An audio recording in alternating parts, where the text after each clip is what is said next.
ও আরেকটা কথা মনে পড়ে গেল, আজকালকার বাজারে ১০০-র মধ্যে ৯০টা পুরুষ মদ খায়, ১০০-র মধ্যে ৯০টা, তার মানে কোটি কোটি জনসংখ্যা।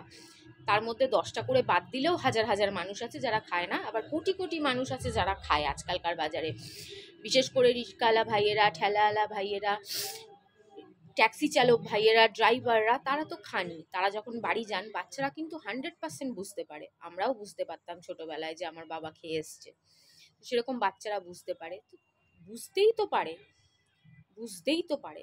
আর কত বড় বড় ইউটিউবার আছে যারা মাঝের মধ্যেই পার্টি করে কিন্তু দেখায় না, আবার কেউ কেউ হালকা ফুলকা করে দেখায়ও।